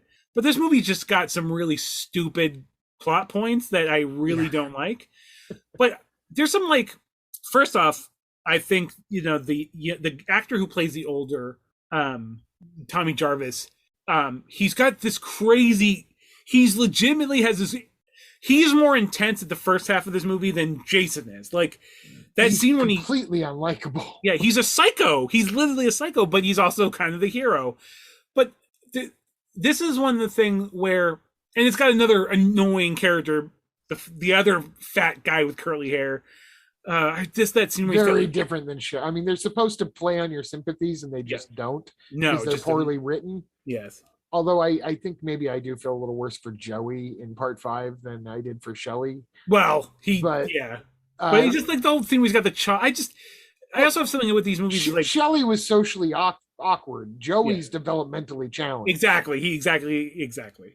But weirdly, like a lot of the characters, like these, weirdly, all these like, except for the guy who kills. The guy who kills Joey, he's an over-the-top villain. I'm just gonna stand here angry and chop wood. Exactly, with a leather vest and a weird armband on. Anyways, but like weirdly, like all the kids in it who like the psychos, or not the psychos, the kids who are in this group home, they're like, they seem like they seem pretty realistic and pretty. The counselor guy seems like an actual nice guy. Like they're not like these like super annoying cartoon. I love the guy who runs Warriors. The guy who runs it, he's a good guy because he's got a picture of John Lennon in his office. That's right, exactly. I've got something to say about that actor too, because it's always bothered me trying to figure out. Like the actor who plays the guy who runs the halfway house in part 5, his name escapes me right now, but he's always looked incredibly familiar to me, and familiar in a way that like I felt like I had seen this guy in a million different things, or he played somebody really big and it just wasn't coming to me. And it finally clicked this time around seeing part 5. He's only in one thing that I think I've ever seen. But he's the guy that gives Indiana Jones his fedora at the beginning of Last Crusade. Oh. His character's actually named Fedora. He's the one that looks like Indiana Jones that River Phoenix finds. Oh, okay. His face is so ingrained in my head from that one moment that he's in, saying it belongs in a museum. That actor forever to me seems like somebody that I grew up with as an actor and everything. It's funny because I was like, I'm like I know him from this, and he's very like, he's a very likable character. But I was like, I don't know him from anything, and it does make sense because I'm not a big Indiana Jones fan, which I know very upsetting to some people. We can get into it someday. And I keep saying I'm gonna get. I love Temple of Doom, which is of course the one movie everybody hated until Crystal Skull came out, but anyways, that's a side tangent. I don't want to go too far down because we're already this is running long. But so famously, it's the Friday 13th that doesn't feature Jason Voorhees. Jason Voorhees is in it in a flashback and in a dreamish whatever. A dream opening. Yeah. And at the end, he's got Jarvis's little like he thinks he sees him or whatever, but. It was hated for that reason. It's hateable because it's got the stupidest fucking motivation ever, which is Roy Burns is a paramedic. The fat, developmentally challenged guy, Joey, that gets stabbed to death, butchered, hacked to death with an axe. For just by being annoying by some fucking psycho guy. We are to believe that a guy basically becomes fake Jason because he witnesses, or he goes to this. He doesn't witness it. He goes and shows up and sees the dead body of his estranged son, which, according to the own movie, he's been estranged to since his birth. Yeah, and yet also somehow has a current recent picture of him in his wallet, which makes no sense. And also, apparently, this kid's been shuffled around the country, so he just coincidentally shows up to a town where his estranged father is a fucking paramedic, and then we're supposed to believe that is what drives this guy insane. The biggest annoyance, and it's bothered me since the first time I saw it, however many decades ago, at the end of the movie when he's revealed that he's the killer, the whole time he's got this bald Jason-like lumpy head, at the end of the movie, his mask falls off. He just falls down on some conveniently placed sharp farm equipment. But his mask falls off. Not only is this guy wearing a mask, but he went to the trouble of having a bald prosthetic that he also wears with it, because that means anything to anybody. Like, right? It was so goddamn dumb. It's the stupidest thing I've ever seen. Talking about irritates me. It is incredibly dumb, and they had to. The whole time they're setting us up. They're trying to recreate the first one. It's the mystery of it, but something that the first one didn't have was a bunch of people looking shifty-eyed at the camera to make us think, I wonder if it's him. Yep. And Roy is just one of the characters. At one point, they introduced like a drifter. Yep. Who the dirty man. Yeah, he's only there for 2 scenes. One to make you think that he might be Jason, and then 2 minutes later to be killed by Roy as Jason. But he has literally no purpose outside of just being a throwaway, whatever, the reddest of red herrings, I guess. But by the end, when you actually find out that it's Roy dressed as Jason, they actually had to go in and film exposition for the ending. They had to redo it because nobody understood who the fuck was in the mask, because Roy was such a nothing character, kind of off to the background. They had to remind you, here's the picture of him in his wallet. Yeah. And you can't even really because again, he's wearing like this, like you can't see his hair, so you just see his fucking forgettable nobody face, and from a character you saw twice in the background. It's like, it's so goddamn dumb. It's so dumb. Like he's shaking his head at one point, like it's a shame how things are these days. But yeah. But it doesn't seem any way menacing. And who isn't saying that if they saw like a socially or a mentally development challenged person? It's so bad. Chopped to pieces by someone at a halfway house. Like, it is a shame how things are these days. Yeah. And so now I'm going to dress as this killer that most people don't even really knew existed. And like, it's so dumb. One thing that's bothered me though, and it bothered me recently, not this most recent time, but in the one thing I liked as a kid was because, Tommy Jarvis, even though he shows up, he looks like a fucking nerd when you first see him with his little glasses on and stuff. And then you realize he's like this fit psychopath who's fucking doing like judo flips to dudes and just attacking dudes. And the whole movie, you're like, God damn, this guy might actually be able to put a hurting on Jason or stand up to Jason. He disappears for the last half of the movie. He shows up at the very end and does nothing. He gets chopped in the leg and then fucking. I mean, I guess he does chop Jason in the hand, which makes him fall. Or sorry, Roy in the hand and makes him fall. But the whole movie, you're thinking this guy's just going to go ape shit on Jason, and then he shows up and he just stands there. It's like, what? Because he goes ape shit on another kid during breakfast. Like, yep. What does it take for him to get to the Jason Bourne level? Yeah. Where he's unlocking this military training that he seems to have had in between being a child in part 4 and here we are in part 5. It is now 1989, shot in 1985. But but I do feel like I'd have to say this, talking about colors of actor in these movies. Most kid characters in these movies are annoying, especially when they're just sort of weird sidekick characters. But Reggie, who admittedly I might be biased because I was the biggest Different Strokes fan, and I always loved Dudley. I love Dudley. So I just love the actor, but Reggie's a cool kid, man, and he helped save the day a few times, and he's just, I don't know, I always loved Reggie. In fact, Reggie the Reckless. That's the full name.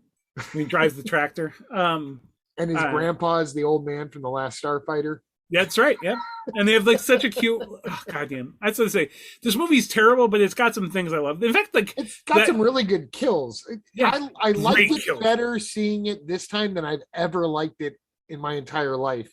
And I think that's because I'm kind of forgiving of the idea that they at least tried something different than bringing Jason back after the final chapter. At least they went for it. For one movie, they tried to do something that wasn't in line with what was expected. The problem was the rest of it was all completely inept. And like you said, Tommy Jarvis was just unbelievable, unlikable. But Reggie the Reckless is kind of the bright spot in this. And so is his brother, Demon. Yeah. I was going to say, and that's what I was going to say. First off, I mean, who doesn't like to sing a good love ballad on the toilet Taking in a that shit. house? Yeah. I'm all of a sudden blanking on that actor's name, even though I know. In fact, I just literally saw him a week ago in person. Return of the Living. I mean, just I've. Why am I blanking on his brother's name? I have no idea what it's like. I know the face, but I don't know that actor's name. It's gonna bother me. Hold on. Miguel A. Nunez. Thank you. Okay. I love. I just he's. Anyways, he's a cool dude. He's very. If you see his face, you're like, oh, of course I know that guy. But he's so good in this, so likable, so fun. The girl that plays his girlfriend is also really great in this. Apparently that like so notoriously this director just didn't give a shit. And like people did, he didn't direct anybody. All he cared about was the Paycheck. yeah. Thank you. I was blanking on, but like Miguel A. Nunez, like his character on the page was nothing. He came in with like the wardrobe, his like whole attitude, the whole like character. The wardrobe's great. That's what. Yeah, that was all his actual wardrobe. That was all his clothes. I love it. I love Demon even more. Yeah. So again, not a lot of actors of color in these movies, but when they show up, they're the best parts of the movie. So, well, you know who Reggie was in the original script, right? the original actor or who the character's supposed to be? Kind of both. Who? The original concept for part 5 was to bring back Corey Feldman as Tommy Jarvis, which would have had Tommy Jarvis remaining much younger than he is in this movie. That's right. I do remember. That's right. And it was still going to be set in a halfway house. I don't know how they were going to explain his sister away, because his sister survives part 4 and for the rest of the series. Although, I mean, does she though? Because the ending is true. And we never see the mom dead in the actual theatrical cut either, but there is an alternate ending where her body's in the tub. But we're supposed to have the idea that Tommy Jarvis has been left without a family and is now roaming from foster care to halfway house and all these other places, because of course he's a damaged kid after what he experienced. And Corey Feldman desperately wanted to do it. He was finally able to hook into doing the opening for a dream sequence where I don't know why Tommy Jarvis is having a dream sequence in particular of them digging up Jason's grave, but apparently this dream sequence of Corey Feldman was filmed like in a neighbor of Corey Feldman's house with a host for rain.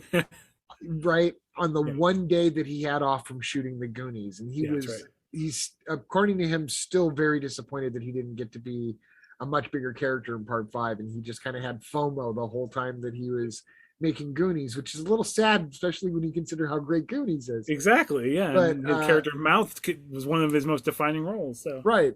But anyways, the original idea was to take Tommy Jarvis into this kind of world, and they had to rewrite Tommy Jarvis and gave him all this dumbass Jason Bourne military fighting skill type stuff. I've never heard this specifically. I think I found some on internet research that I don't know if it's entirely reliable, but it makes perfect sense to me that Reggie the Reckless was kind of an offshoot of what Tommy Jarvis was supposed to be like. Gotcha. In part 5, because they had all this great stuff written for a character that age. Yeah, exactly. I can totally see that. I've never heard that, but it makes total sense. So because again, knowing that, originally they expected Feldman to come back and he would do it, and he would, they're not going to age Corey Feldman a year later. So, which I always thought it was weird that it felt like the trilogy with Tommy Jarvis was planned at least a little bit. But I mean, and I guess the guy who played him in this, like, was like super religious, and he quit acting as soon as that movie was done to like become like a preacher or something. But he was so believable as this like fucking maniac, this like super intense like kid with like emotional outbursts. Well, he literally thought he was in a different movie. He heard that he was playing a character going to a halfway house, and that they all did because they weren't. They weren't allowed to know that this was going to be a Jason movie, especially since the last one was supposed to be the last one. The final chapter, exactly. Yeah. So he went all method with it and went and like lived in a, in an institution. Yeah, he did. He volunteered. That's right. He volunteered it. I remember hearing about that. Yeah. Yeah, and took it a little bit too seriously. Now, and it shows in his character. He's Yeah. playing it way too serious. But there's the thing is like everybody online kind of hates his version. They think he's the worst Tommy Jarvis, and they think what's his name is the best, not Tom, Feldman. whatever. Yeah, who's great. And I mean, but and he's also from Return of the Living Dead. Exactly, he's horror movie royalty himself. But I like. I mean, I like him, and I think like I like him because he's so intense. I think that's like, and because again, you're supposed to believe maybe this guy is really psycho, and maybe he is Jason, even though he's saying he's like on the hunt for like part of the mystery of who's doing this. Tommy, I mean, and again, part of why he disappears for a while in the storyline is because part of you is supposed to think that the new Jason might be Tommy, and they even leave it on a the classic Friday the 13th dream sequence ending, or is it sort of thing. For some reason, all these things have to be confirmed years later by the directors. Yes, it was actually a dream sequence. No, Tommy didn't actually kill somebody. Yes, but yeah, they really wanted Tommy to be the new Jason, and for that to be the passing of the torch, so to speak, and to not fuck around with what essentially later became known as Zombie Jason. Yeah, which is so goddamn. I think that would have been, if that was true, and they were going at it from the Corey Feldman as Tommy perspective, could have been fascinating. And then by the next one, you could have another actor playing him. Although Corey Feldman by 1986 would have been, a little bit older too. Yeah, but I just can't see. I mean, what are you going to have him, still 15, 16-year-old Corey Feldman be a believable scary killer? Like, I don't know. No, not really. But at least it was an interesting direction. But I mean, it's the same thing they did with why am I blanking on the Halloween? With it's my second favorite Halloween, even though it's paced terrible. The one with the little girl. Oh, part 4? What is it called though? What is it? Why am I blanking The on Return of Michael Myers. Return of Michael Myers, thank you. Same thing. Like I'm not a huge fan of 4 or 5 of that thing. I'm not a fan of anything that's not 1 or 3, honestly. Like 2 has moments, but it's so, I don't know. Anyways. They just get progressively worse. And I don't care. Oh, Halloween, H2O is great. It's okay. That's one of my most hated ones, actually. I can't stand H2O. People love it now, but I just I would rather watch Friday 5 than H2O. I agree 1,000%. Now, it's lived on in its it's actually become very divisive. Some people love it. Some people actually say like the kills are great. It's unique. And then a lot of people just hate it because it doesn't have Jason. I'm neither of those. I just like it's got its whole the motive of everything just doesn't work for me. It's stupid. It doesn't make sense. But there's things about the movie I like. I think a lot of the side characters are just bananas. Like what's her name? Ethel. Yeah. She's Junior. Exactly. They're bananas. Like they're so out of place.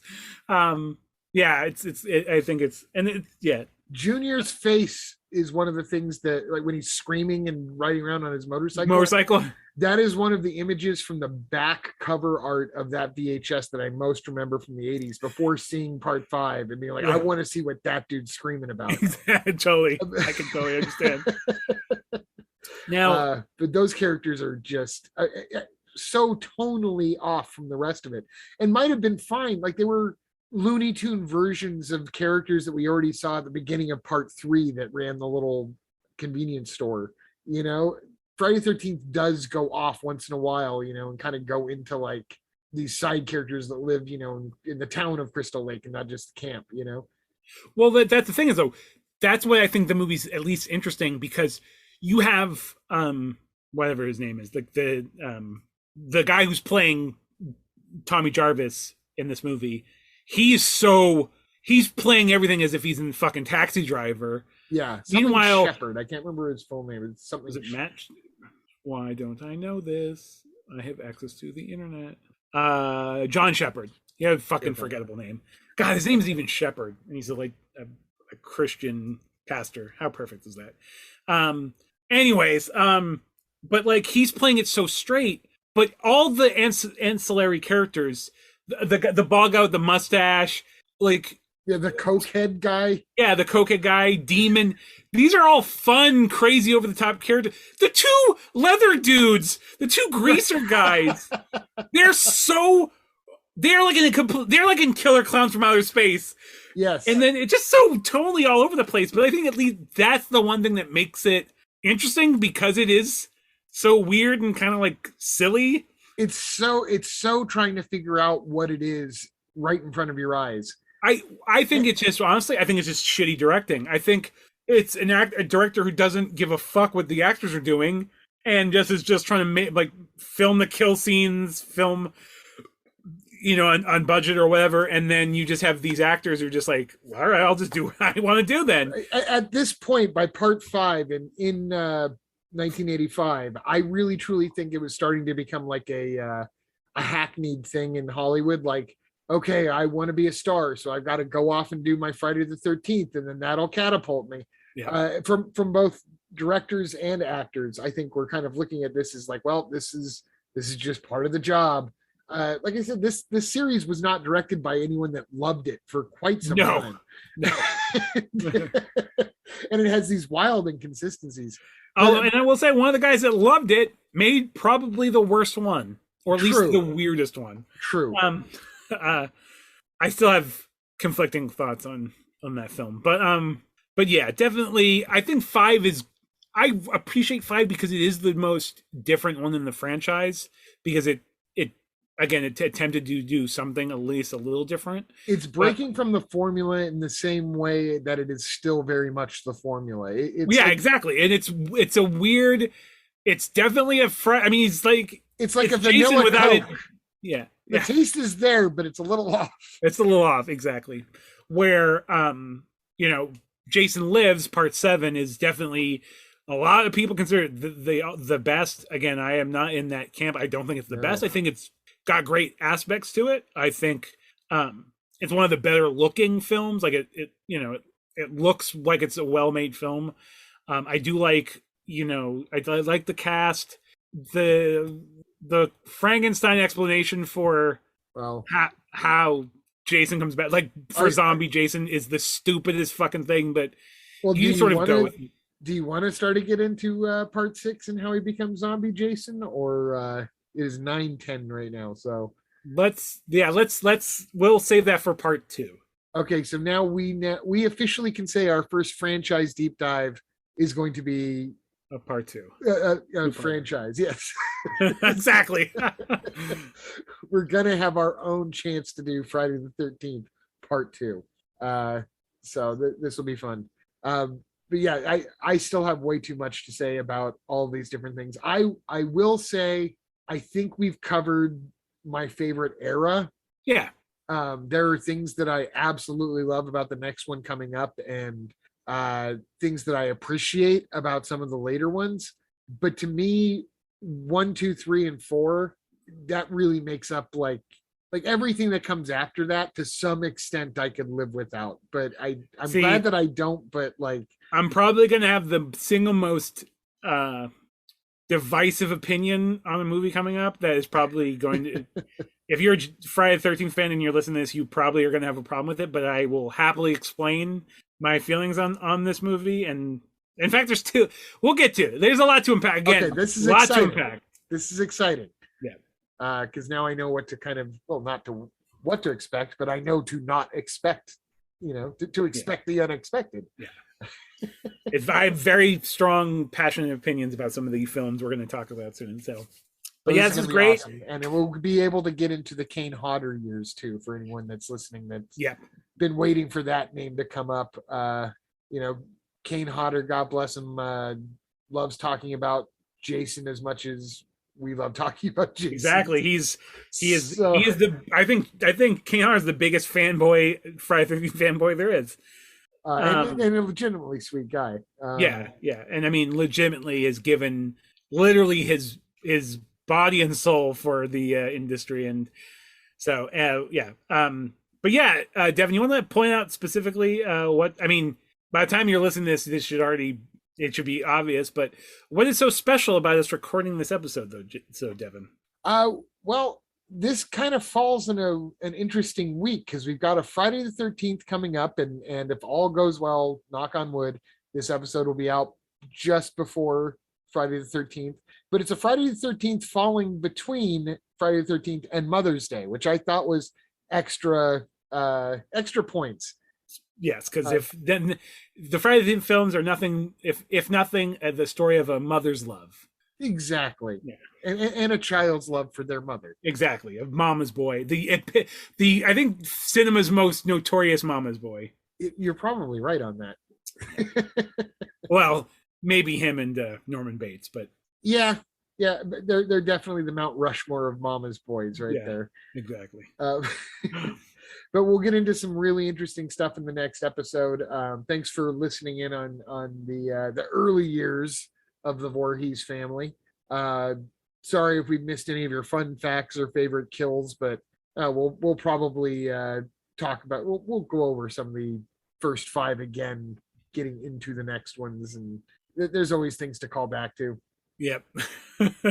But we got some interesting ones coming up, including one of my favorites, at least one that I like very, very much. But yeah, I think these core ones are the ones that when I think Friday the 13th, these are the ones that come into my head.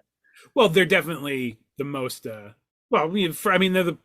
the foundations for what the franchise is built. Yeah. So, but again, I think some of the really fun ones to discuss though are still to come. So, if you enjoyed this episode, hopefully you enjoy part 2 just as well. Devin and I are, as we've said already, lifelong fans. Spent more of my life being a fan than more years being a fan of this franchise than years not being a fan. So this is extra fun. But I feel like I really feel like the second episode of this Friday the 13th retrospective, I think we'll have a lot to offer, is what I'm trying to say. So, and hopefully, listeners, you agree. Yeah, I'm looking forward to it. All right, James. Until then, happy Friday the 13th. Happy Friday the 13th, Devin. It's always a pleasure. Bye. Bye. Had to be done. I can't believe we talked for that long without doing a single. I still to this day though, I know it is because it's kill, ma, like kill him, mommy. But even listening to it, I hear even though it sounds like it sounds different in my head, but when you listen, you're like, okay, I do hear a sound. But ma doesn't sound like ma. It sounds like or whatever. It just doesn't sound like ma. The second part I never hear an M sound, but still. Same. All right. That is the new ending of the episode. I'm going to keep that in. Take care, ladies and gentlemen. Be safe. Watch your back on Friday the 13th. And look for us soon. We will be having part 2 coming very quickly. Bye.